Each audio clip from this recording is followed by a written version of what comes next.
Shalom dan selamat pagi untuk kita semuanya. Amang Inang serta teman-teman yang dikasihi oleh Yesus Kristus, kita akan disapa oleh firman Tuhan. Untuk itu mari kita bersatu dalam doa. Segala puji dan syukur kami panjatkan kepadamu ya Bapa, kasih-Mu menyertai kami. Kami dapat bertemu dengan hari baru ini dengan keadaan yang sehat. Bapa, saat ini kami akan mendengarkan firman-Mu, berkati kami untuk dapat mendengarkannya dengan baik. Dalam nama Tuhan Yesus kami berdoa, amin.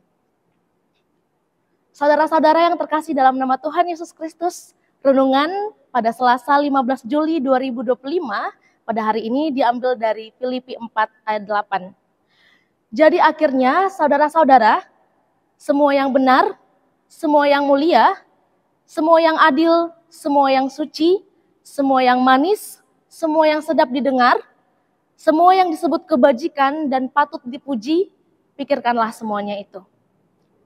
Saudara-saudara yang terkasih dalam nama Tuhan Yesus Kristus, kita mengetahui dengan jelas bahwa pikiran adalah sumber dari segala perilaku, perkataan, bahkan keputusan kita.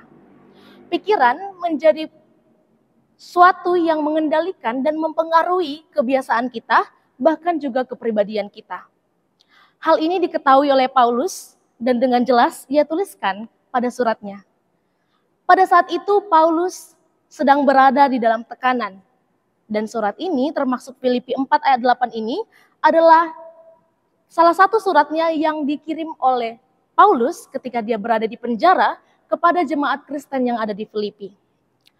Suatu tekanan yang dituliskan dia pada tulisan ini ialah bukan suatu ungkapan saja, tetapi benar-benar hal yang dirasakannya. Ketika ia mengalami tekanan dan tantangan yang luar biasa, ia mengirimkan surat ini sebagai penguatan dan juga penghiburan kepada jemaat yang ada di Filipi untuk menjadi penguatan mereka ketika mereka juga menghadapi tantangan. Saudara-saudara yang terkasih dalam nama Tuhan Yesus Kristus, hal ini mengenai pikiran bukan saja ditekankan Paulus, mengingat betapa pentingnya pikiran itu untuk kita jaga dan juga kita arahkan pada hal yang baik.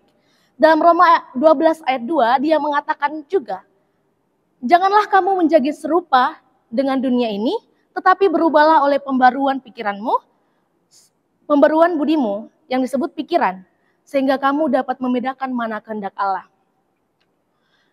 Saudara-saudara yang terkasih dalam nama Tuhan Yesus Kristus, pikiran menjadi pusat yang dapat mempengaruhi apapun yang kita hadapi.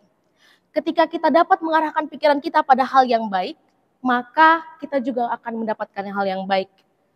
Namun di tengah-tengah godaan duniawi pada saat ini, kita tidak dapat pungkiri bahwa terkadang kita dapat membedakan mana hal yang disebut oleh Paulus, yaitu yang benar, yang mulia, yang adil, yang suci, dan lain sebagainya.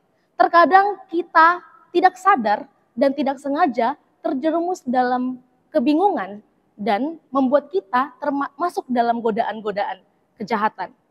Untuk itu yang ditekankan oleh Paulus agar kita dapat menjaga pikiran kita adalah dengan berhenti sejenak dan merenungkan. Dia menekankan betapa pentingnya merenungkan bagaimana Allah dan kebaikannya berkarya di dalam kehidupan kita, yang disebutnya dengan kedamaian, kebajikan, dan juga keharmonisan. Hal inilah yang perlu kita fokuskan di dalam pikiran kita untuk menghadapi segala pergumulan yang ada di kehidupan kita ini. Saudara-saudara yang terkasih dalam nama Tuhan Yesus Kristus, kita ditekankan pada saat ini oleh Paulus mengenai merenungkan supaya menjaga pikiran kita tetap berada dalam kebenaran firman Allah. Untuk itu pada saat ini marilah kita memulainya dengan merenungkan sejenak bagaimana karya Allah ada di dalam kehidupan kita. Bagaimana Allah berkarya sepanjang kehidupan kita sehingga kita bisa ada pada titik ini. Kita dapat bangun kembali, kita dapat bertemu dengan hari yang baru, itu merupakan kebaikan Allah. Kita perlu fokus pada sini, kepada kebaikannya, kepada bagaimana ia berkarya di dalam kehidupan kita. Kita harus fokus untuk memikirkan hal itu, sehingga apa yang kita dapat adalah sukacita dan juga semangat untuk kembali memulai hari kita. Kita dipertemukan dengan harapan yang baru dan juga semangat yang baru untuk kembali melakukan kehidupan kita dan kembali melakukan keperluan kita pada hari ini. Demikian renungan firman Tuhan yang mengajarkan kita untuk merenungkan kembali bagaimana Allah berkarya dan juga bagaimana kebaikan Allah ada di dalam kehidupan kita, sehingga yang ada dalam pikiran kita adalah hal-hal baik yang sesuai dengan kebenaran firman Allah. Demikian firman Tuhan, Allah akan menguatkan kita dalam melakukan firman-Nya. Mari kita bersatu dalam doa. Segala puji dan syukur kami panjatkan kepadamu Bapa, buat kasih-Mu menyertai kami, memberikan kami kehidupan yang baru dan kesempatan yang baru. Itu semua adalah tanda kebaikan kami, kebaikan-Mu. Ajari kami untuk mampu melihatnya, fokus pada hal-hal baik, dan menjaga pikiran kami agar tetap utuh dan sadar bagaimana Engkau dan kebaikan-Mu nyata di dalam kehidupan kami. Sehingga sukacita dan semangat yang baru akan kami pancarkan di dalam perilaku kami, perkataan kami, dan perbuatan kami. Terima kasih Bapa, di dalam nama Tuhan Yesus kami berdoa. Amin. Selamat pagi, selamat beraktivitas. Tuhan Yesus memberkati. Shalom.